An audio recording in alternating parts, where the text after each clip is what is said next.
Good morning. Welcome to the GMS Radio TV Network Morning Show. I'm Allison Vasquez. And I'm Kidis Skinder. Hope everyone is safe and healthy. Let's get started.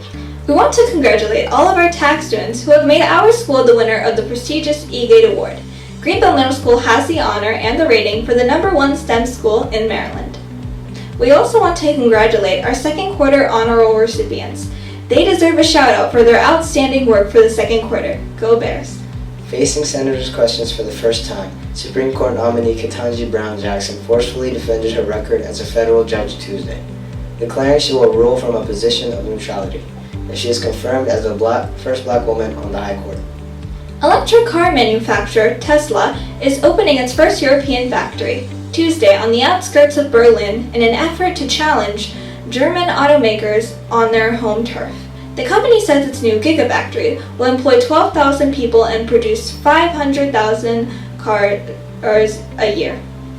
With some workers across the U.S. threatening a walkout Tuesday, the Walt Disney Company finds itself in a balancing act between the expectations of a diverse workforce and demands from an increasingly polarized, politicized marketplace.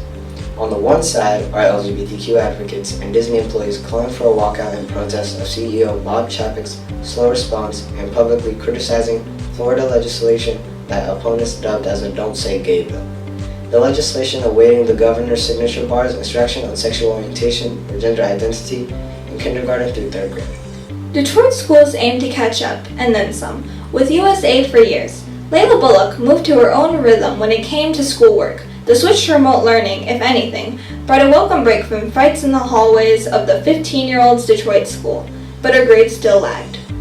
Things started turning around with one-on-one tutoring this year, paid for with the $1.3 billion the Detroit Public Schools Community District is receiving in federal COVID-19 relief aid.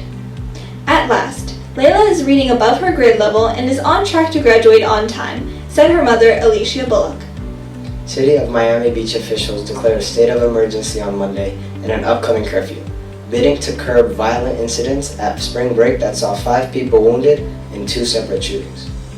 A former Google employee sued the tech giant for racial discrimination, saying it engages in a pattern and practice of unfair treatment for its black workers.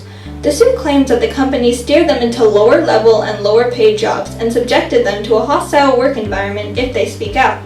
A federal judge heard attorneys' closing argument on Tuesday in the trial of an elected official from New Mexico charged with illegally entering U.S. Capitol grounds during the riot that disrupted Congress from certifying Joe Biden's presidential election victory.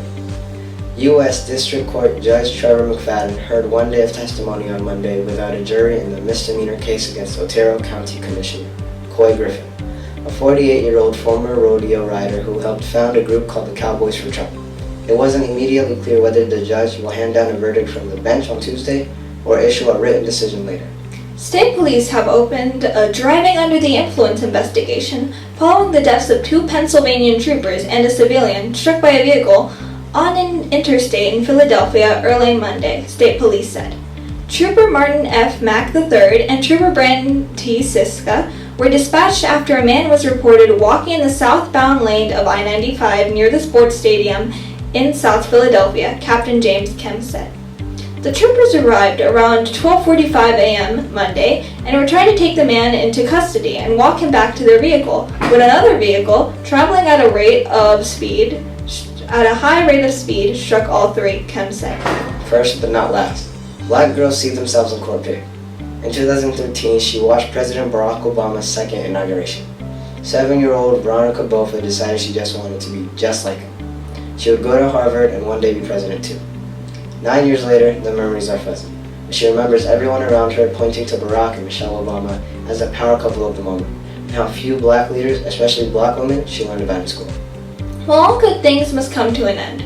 We hope you enjoyed our newscast. I'm Allison Vasquez. And I'm Kidis Skinder. And from everyone here at Greenbelt Middle School, have a great day and stay safe.